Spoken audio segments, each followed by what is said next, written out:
Buenas tardes, un saludo a todos. Hemos estado abordando el tema de los ambientes transicionales o mixtos en clases anteriores, comenzando por los ambientes palustres o los pantanos, donde también hablamos de marismas. Luego estuvimos hablando de los deltas, los estuarios y los humedales. Y hoy vamos a terminar los ambientes transicionales o mixtos hablando de uno muy importante que es los litorales o costeros. Bueno, la zona litoral es una zona o franja de terreno que comprende las orillas y las zonas aledañas al mar, y esta está compuesta por tres zonas importantes: la supralitoral, la mesolitoral y la infralitoral, que como ven tiene mucha relación con lo que es la costa, ¿sí? Y la zona hasta donde llega pues el mar, digamos que la playa, y luego la zona infralitoral que está un poco más abajo, ¿sí? Eh, digamos que de forma conceptual, la supralitoral entre la pleamar y el límite de acción del mar en los temporales. Recuerden que la pleamar es la marea alta. La mesolitoral entre la pleamar y la bajamar, ¿sí? Que es la zona intermareal, como se le denomina. Y la infralitoral entre la bajamar y las olas en periodos de calma, ¿sí? Que es la zona más alejada de, digamos que de la costa. El litoral obviamente tiene una dinámica compleja, ¿sí? Y está siendo influenciado por muchos factores naturales y factores bióticos, ¿sí? Entre los factores más importantes que dominan, que controlan, que generan cierta variabilidad en cada zona costera, tiene que ver la acción de las olas, la acción de las mareas, las corrientes litorales, los cambios eustáticos o cambios del nivel del mar, que recuerden que es importante conocer que a través de la historia geológica ha habido ascensos y descensos del nivel del mar por muchas razones, ¿sí? Y sobre todo ha habido importantes, digamos que transgresiones y regresiones en los periodos glaciares. También lo que tiene que ver con la litología o los cambios que ocurren en toda la geología que conforma la costa, y también lo relacionado con las comunidades biológicas o bióticas, ¿sí? Comenzando por la acción de las olas, bueno, aquí tenemos una imagen donde podemos ver cómo, digamos que el tren de olas, ¿sí? O la dirección en que las olas afectan la playa, obviamente va a, digamos que a repercutir directamente en la, digamos que en la forma de cómo va a ser la línea de playa o la zona costera, ¿sí? Esto obviamente tiene que ver con los vientos. No en todos los sitios a nivel mundial los vientos se mueven en la misma dirección, las corrientes marinas tampoco. Por tanto, obviamente la acción de las olas y la altura de las olas va a, va a ser un factor importante en que cambie la morfología litoral o costera. Bueno, el segundo punto es la acción de las mareas, ¿sí? Las mareas se entienden como el flujo de agua durante el ascenso-descenso, y este provoca unas corrientes mareales que pueden generar sedimentación, ya sea fina, mediana o gruesa, en diferentes lugares, ¿sí? Esto recuerden que está muy relacionado también con los procesos de regresión y transgresión del nivel del mar, ¿sí? Los cuales también a su vez influyen en que haya una litología, o más bien que haya una granulometría diferente en ciertos sitios, ¿sí? Como la zona cercana a la costa va a haber sobre todo arcillas, y la zona alejada de esta va a haber arenas, ¿sí? En el caso de, bueno, solo acotar aquí que en el caso de las mareas, hay zonas, por ejemplo en México, donde las mareas alcanzan una alta altura, sobre todo en el Golfo de California, que es un golfo, digamos que bastante restringido, abierto, pero digamos que bastante elongado. Aquí las mareas llegan a alcanzar hasta 5 metros, ¿sí? Son zonas bastante de mucha variabilidad en cuanto a las mareas. También, por ejemplo, en Canadá, en la zona del Labrador, creo que es la zona donde las mareas alcanzan el máximo nivel en todo el mundo.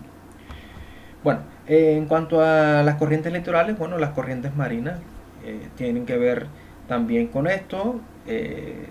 Digamos que los cinturones climáticos, toda una serie de factores climáticos y atmosféricos eh, que generan que las corrientes sean más fuertes en unos lugares que en otros. Por ejemplo, en la zona mexicana del Pacífico hay grandes corrientes, ¿sí? Y fuertes corrientes comparado con la zona del Golfo, aunque en la zona del Golfo los que navegan platican de la corriente del Golfo, que es una corriente muy fuerte también. Entonces hay zonas tranquilas, hay zonas donde hay corriente y esto obviamente va a generar cambios en la dinámica costera. Las costas por su parte pueden clasificarse de dos maneras, ¿sí? Eh, dependiendo de las características principales que están relacionadas con el nivel del mar, ¿sí? Una de estas costas, o bueno, las costas que se pueden mencionar son las de emersión y las de inmersión. Para las costas de emersión, la tierra que se eleva o el nivel del agua que desciende deja puestos los acantilados. Esto es lo más importante, ¿sí? Y para las costas de inmersión, la tierra adyacente al mar que se hunde o el nivel del mar que asciende, bueno, crea desembocaduras fluviales inundadas denominadas estuarios. O sea, en uno de los casos, la tierra se eleva o el nivel baja, en otro, la tierra se hunde y el nivel asciende. Y por eso, si las costas son de emersión o inmersión, la dinámica costera va a ser diferente. ¿Okay? Y aquí se mencionan varios casos, por ejemplo, en California son costas de emersión y en Delaware y otros lugares son costas más bajas, son costas de inmersión. También se pueden clasificar las costas según la procedencia de los materiales como costas de avance o acumulación y costas de erosión o abrasión. ¿Okay? Entonces, bueno, son cosas que también hay que tener,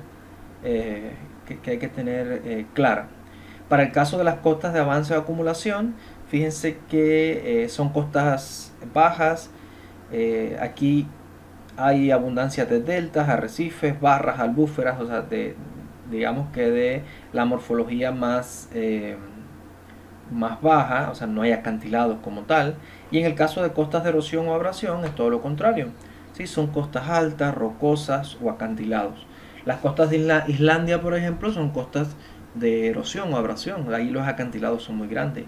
Las costas del Golfo de México, de aquellas zonas litorales al Golfo de México, son costas en su mayoría son costas de acumulación. Las costas del Pacífico, si vamos a Baja California o a California, son costas de erosión o abrasión, ¿sí? Bueno, la litología obviamente está relacionado con el tipo de roca y en una zona litoral las rocas pueden ser magmáticas, metamórficas o pueden ser sedimentarias de cualquier tipo. Obviamente, recuerden que las rocas magmáticas y metamórficas generalmente son más difíciles de romper, son más fuertes por los minerales que contienen que las rocas sedimentarias. Entonces, en aquellas zonas calcáreas, en aquellas zonas sedimentarias, pues va a haber más erosión que en zonas o provincias magmáticas y metamórficas cercanas a las costas. Esto quizás es lo más importante de la conferencia, ¿sí? ¿Cuál es la morfología litoral? La morfología litoral está determinada por todos estos elementos, ¿sí?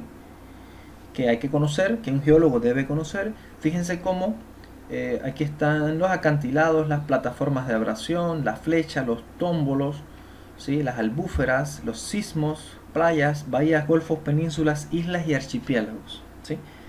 Esto es muy importante. Vamos ahora a explicar cada uno. Bueno, los acantilados lo conocemos de mucho antes, ¿sí? Sabemos que son escarpes, que son zonas donde hay mucha erosión, con una alta pendiente, ¿sí? Y pueden formarse, como les decía anteriormente, en cualquier tipo de roca, ¿sí? Estos serían los 4 procesos en los cuales se forman acantilados. Fíjense cómo aquí se observa un arco, que ahorita vamos a ver cómo se forma un arco, y aquí parecen ser acantilados calcáreos, ¿sí? Miren la pendiente, una alta pendiente, prácticamente verticales, y aquí comienza en el primer paso la erosión por el oleaje. Se empieza a socavar, ¿sí? Se empieza a socavar la parte inferior del acantilado, y llega un momento donde pues, obviamente el peso de la estructura ya no soporta más y se cae. Y por eso justamente es que esos acantilados tienen una forma casi vertical, ¿sí? Porque ocurren deslizamientos, ¿sí? Ocurren vuelcos por el peso de las rocas que están encima. Las plataformas de abrasión, como su nombre lo indica, ¿sí? Superficie rocosa de anchura variable y apenas sin pendiente, modelada por las olas, ¿sí? Fíjense que las plataformas de abrasión son fáciles de identificar, miren aquí, ¿sí? Es como ese surco que dejan ciertas estructuras por la erosión y por el oleaje. Miren aquí, ¿sí? Esas son plataformas de abrasión. Las flechas, ¿sí? Tienen mucho que ver con el arrastre de sedimentos paralelos a la costa. Miren aquí, esto es una flecha, ¿sí? Paralelos a la costa. Miren aquí este que interesante. Esto obviamente es una playa, pero es una flecha también, ¿sí? Aquí la sedimentación ocurrió paralelo a la costa, y aquí tenemos como una entrada que pudiera ser casi como una marisma o algo parecido, ¿sí? O una albúfera, y aquí se observa muy claramente la sedimentación y la formación de la flecha. Las bahías, ¿sí? Miren las bahías. Las bahías pueden ser, por ejemplo, generalmente son circulares o semicirculares, ¿sí? Y son zonas resguardadas del oleaje, situadas entre los promontorios. ¿Qué son los promontorios? Pues obviamente las zonas, los relieves estos que vemos aquí, estos relieves altos, fíjense, estos son los 2 promontorios, y aquí esto es una bahía. Esto también se le pueden llamar bahías de bolsa, que son aquellas que son bastante semicerradas, ¿sí? Los tómbolos, fíjense, pequeñas penínsulas unidas a la línea de costa.